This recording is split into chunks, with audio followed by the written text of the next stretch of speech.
The good people of America have spoken, and if I may say so myself, it is music to mine ears. Donald J. Trump won the White House, the Senate, and is on the verge of winning both the popular vote and the House of Representatives. I believe the correct political term for this is a motherfucking landslide. If it couldn't get any better, the global libtard movement, fronted by NPC in a jumpsuit Kamala Harris, is in full crisis mode.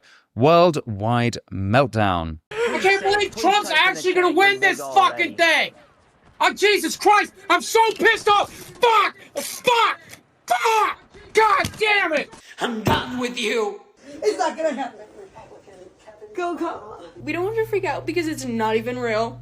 We were wrong. Hate him. I hate this dumbass who can't shut his little pie-hole asshole. Now, I know Americans don't like hearing foreigners like me opining on their business, but so you understand why we redcoats care so much, your president is our dictator, which makes the total obliteration of cack for brains Kamala all the more wonderful. Now, before we get into the full meltdown in my country and yours, before we examine exactly what happened in the American election and what it all means, let's first sit back, relax, and watch the out-of-touch, sanctimonious American mainstream media self-combust before our very eyes. Before that, I ask if you want to support the show. All you have to do is press subscribe. If you press subscribe, I can have more phenomenal guests exploring the topics that you want to hear about and the mainstream media won't touch. So here's Jen Psaki from MSNBC on Elon Musk. I think this is a big, huge part of the story that it's hard to even digest fully at this moment. But you have Elon Musk, who owns Twitter, X, whatever we're calling it these days, X, who is a disinformation propagandist and now has could potentially have a direct line to the Oval Office. Joy Reid was not happy with white women. Black voters came through for Kamala Harris.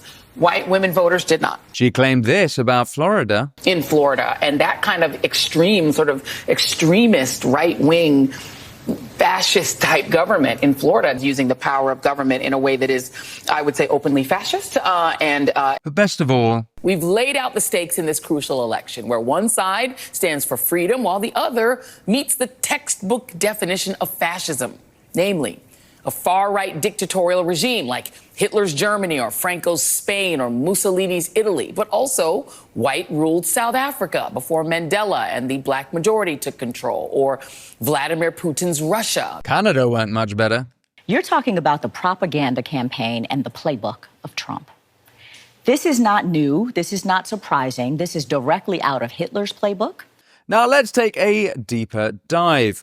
Common Dream ran this headline: Global fears for the future as fascist Donald Trump wins second term. Now let's use Ground News to see how the rest of the media is covering Trump's victory. We specifically asked them to partner with us because their app and website has allowed me and my team to quickly see through the media bias on any story in the news cycle. Hundreds of articles were published on Trump's victory worldwide, and we can access every single one on Ground News with context on each source. Right-leaning The Epoch Times wrote, Trump calls election result massive victory for democracy and freedom. A starkly different narrative to the previous headline from Common Dream. Seeing all sides, regardless of political lean, is important in making informed decisions and seeing through media bias, which is why their blind spot feed dedicated to showing stories underreported by either side is so important. I believe in what Ground News is doing, and I encourage you to check it out by scanning this QR code or go to ground.news/Winston. If you subscribe through my link, you'll save 50% off unlimited access, their biggest discount of the year. Ground News is subscriber funded, and by supporting my sponsors, you're supporting this show. Now, if you think the American corporate media reaction is cringeworthy,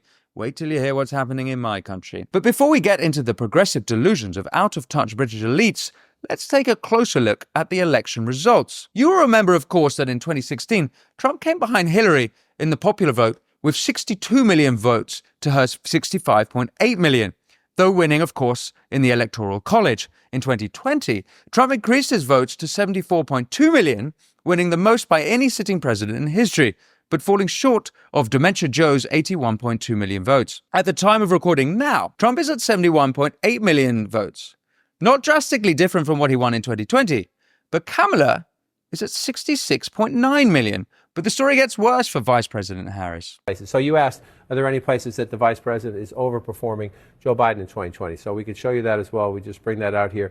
Harris overperforming in 2020. Holy smokes. There you go. So let this go away and see if there's anything on the east side there. Literally nothing? Literally nothing. Literally not one county? There's been a lot of talk about this being a gendered election, with Kamala struggling for the male vote.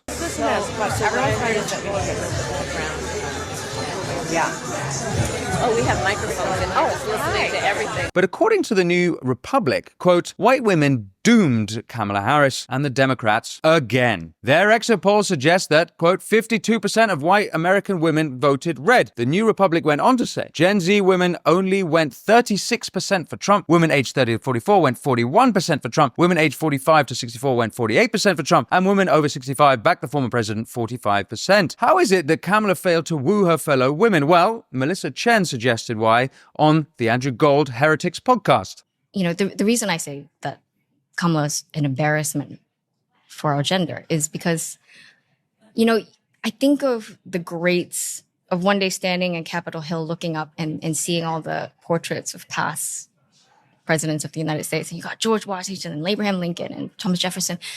Can you really imagine Kamala Harris up there alongside all the previous great presidents? And this is not about gender. I'm specifically saying that she's embarrassment to my gender because of the way she's achieved success. And also, in other words, she's been kind of failing upwards. And in all these interviews, she's appeared to be incompetent. But it's not just white women who lost Kamala the vote. As Unheard explains, Trump also appears to have performed exceptionally well amongst Hispanics as a Republican candidate, winning 45% of voters in this category, and the majority of Latino men at 54%. In the swing state of Michigan, Trump won more than 3 in 5 Latino voters at 62%. While Hispanics are admittedly diverse in terms of country of origin and migratory background, their Christian values, in most cases specifically their Roman Catholic beliefs, are central to the identity of many. Extraordinarily, Trump won in Starr County on the Texas-Mexico border, which has a 97 to 98% Hispanic population. When he beat Hillary Clinton, Trump lost to her by 60 percentage points in the same county. The growing disconnect between the radical cultural liberalism which prevails in the Democrat Party and the beliefs of traditional Hispanic voters on issues ranging from border security to sanctity of life has been laid bare. Kamala, who occasionally identified as black, underperformed with black men. Trump winning 23% of black men. Mm-hmm. Where? That's staggering. Wait, what's it? Nationwide. Nationwide. I'm sorry, I didn't hear what you said. Staggering. Where's that from? AP Votecast. And that has to be a complete stuff. defeat for the mainstream media, who's just destroyed Donald Trump as a racist for all these years. And if you double the support with black people, and then you go up double digits with your support with Hispanics at the same time, and then run up the numbers with Jewish Americans here in the Northeast, that's a complete rejection of everything that they've been telling us about Donald Trump and would explain why he's very competitive in the popular vote. But Kamala didn't just struggle with white women and minorities, she even underperformed with young voters. Voters under age 30 represent a fraction of the total electorate, but about half of them supported Harris. That's compared to roughly 6 in 10 who backed Biden in 2020. Slightly more than the 4 in 10 young voters who went for Trump, up from about 1/3 in 2020. Now, before we further examine why that might be, let's check in on little old England, where the mainstream media elites demonstrated their delusions. Alistair Campbell predicted Elon was wrong that Trump would win Pennsylvania. Trump is losing and he knows it, which is why the ex-shills and charlatans have been told to fake the vibe so Stop the Steal gets activated even earlier than the last time he lost. Well, that tweet has aged like a fine wine. Emily Maitlis directed her disdain at Trump rather than criticizing the election loser. When Donald Trump talked about the eating cats and dogs, half of America was just thinking, this is batshit. I can't believe what he's saying. This is going to be the end of him. Stop swearing. I'm so sorry. The withering walrus James O'Brien demonstrated his biases. So I don't think you can argue with that conclusion.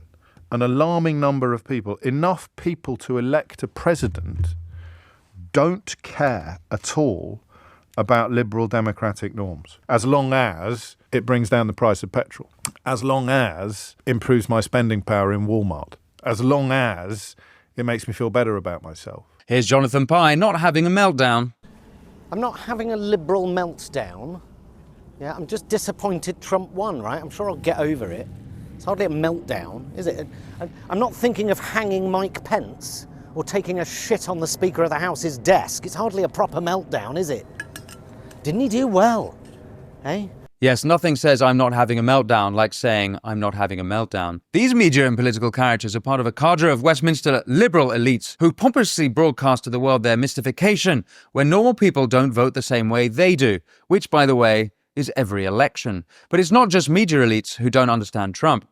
Unheard reported, most Brits want Kamala Harris to win the election, including a majority of UK Tory voters. Some 55% of Conservatives prefer the Democratic candidate compared to more than 80% of both Liberal Democrats and Labour supporters. Meanwhile, Reform UK voters preferred Trump by 57% to 25%. Trump is as unpopular in Britain as our Prime Minister Sir Keir Starmer is. There's no better example of wet Tory media elite than the walking toothpick, Rory Stewart. Stewart, once a Conservative MP, although in July's election said he might vote for the extreme left Green Party, predicted a Kamala Harris landslide. Kamala Harris will win comfortably because Biden's admin has been solid. Trump's lost ground since 2016. The young black male votes, which Trump needs, didn't turn out in 16, 18, 20 or 22. Young women in like Kamala plus vote. Ignore polls. They're herding after past misses. And if you want to see how deluded he is, watch this post-election analysis. No, it's completely fascinating. I mean, and of course, when a result happens, you rewrite history. If she was currently winning, we'd have a very good answer for why she was winning. Abortion would be number one. Number two, she had much more money than he did. 3 times. Number three, she had a real ground game. People were very clear. All my friends out in Pennsylvania, Michigan, Wisconsin, Trump's people were nowhere to be seen. Was swamped with Democrats, leafleting, hitting every door. We had Anthony say in the first part of the show that there were almost so many Democratic volunteers out, they couldn't even find doors for them to knock, right? Add to that a whole series of narratives about a campaign where she didn't really do anything wrong. She barely put a foot wrong during the campaign. And where Trump has been convicted of over 30 felonies, he's been responsible for the January 6th insurrection. You could provide a pretty good story for why she won, but she didn't. The blithering plonker that he is might take the opportunity for some self-reflection. If he needs a starting point, well, there was the Democrats' habitual lying about Project 25. Again, Google Project 2025. You know that Donald Trump has disavowed Project 2025. He says that is not his campaign plan. As you know, I am a former prosecutor. His DNA is all over it. All over it. He talks about Project 2025 all the time. I have nothing to do with it. Lying about the Trump abortion ban. Donald Trump, understand, he's not done. He would ban abortion nationwide. He would restrict access to birth control, put IVF treatments at risk, and force states to monitor women's pregnancies. Under my leadership, the Republican Party will always support the creation of strong, thriving, and healthy American families. I strongly support the availability of IVF for couples who are trying to have a precious baby. My view is now that we have abortion where everybody wanted it from a legal standpoint, the states will determine by vote or legislation or perhaps both, and whatever they decide must be the law of the land, in this case, the law of the state. And lying about Trump's Charlottesville comments. Who said that there were very fine people on both sides of a white supremacist rally. And you had people, and I'm not talking about the neo-Nazis and the white nationalists, because they should be condemned totally. But you had many people in that group other than neo-Nazis and white nationalists, okay? And the press has treated them absolutely unfairly. Now, in the other group also, you had some fine people, but you also had troublemakers. One might even ponder the Democrats' anti-men election theme. But they are doing so in trying to put forward male figures, Tim Walz being one of them, Doug Emhoff last night, who can speak to men out there who might not be the sort of testosterone-laden, gun-toting kind of guy who wants to listen to Hulk Hogan. Or there was the deranged decision for Democrats to select, not elect, airhead Kamala, who regularly goes great lengths to say absolutely nothing. I can imagine what can be and be unburdened by what has been. Which would be somewhat more bearable if she didn't have a nails-on-a-chalkboard voice. Watch the debate! Right. He has, quote, concepts of a plan. Concepts!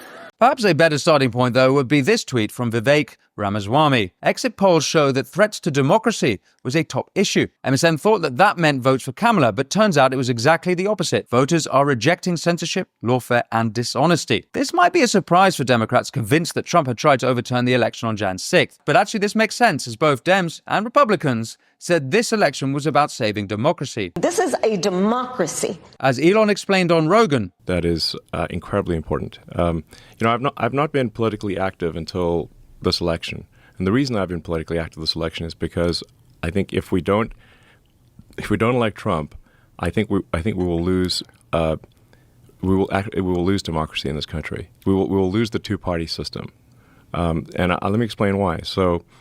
There's only like six or seven swing states. The margin of victory in those states is small, often like 10 or 20,000 votes. What the Democrat administration has been doing is importing vast numbers of illegals into swing states. You can look at the numbers on the actual government website, meaning you don't take my word for it. You'll just look at the numbers as reported by the government, which is controlled by the Democrats. And what we're seeing is triple-digit increases in the number of illegals in every swing state. In some cases, 700% increases. These are gigantic numbers. So if you have a state that has a 10 or 20,000 vote margin, and you put 200,000 illegals into that state, you 10x you swamp the. It's not a swing state anymore. It's going to vote blue, and then once the swing states vote blue, there is no election anymore. There's only a Democrat primary. Which is so crazy. But not only that, it was the Democrat establishment who were responsible in the Twitter files for suppressing free speech. It was the Biden administration who censored Americans in COVID. It was under the blue establishment where big government and big tech colluded to censor the New York Post story about Hunter Biden's laptop before the last presidential. The American people know better than anyone. Democracy without free speech is not democracy. And as we are told how dictatorial Trump is, I remind you, it was the Dems who tried to bankrupt Trump with incessant lawfare and felony charges. It was the Dems who sent their political opponents, Steve Bannon and Peter Navarro, to prison. It was the Democrat establishment who have tried every dirty trick in the book to shut down Trump, and the American people saw it. Or at least those who unplugged from the mainstream media and sought the truth themselves. As trust in mainstream media plummets to new lows, it is time to reach out to those who voted differently to you.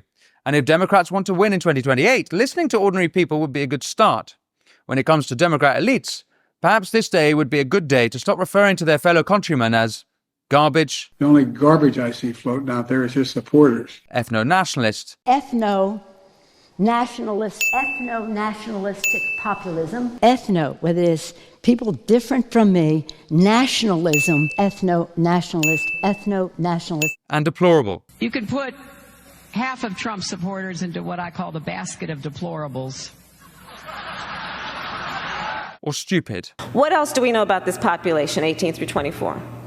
They are stupid. But one last plea to my American cousins. You won't have heard of David Lammy, but he is the British Foreign Secretary, an NPC libtard in a suit who has, by a series of accidents, ascended British politics. Much like Kamala, he is regarded as a woke libtard. His boss, the socialist Sir Keir Starmer, took the Labour Party to victory in July with only 20% of the electorate's support.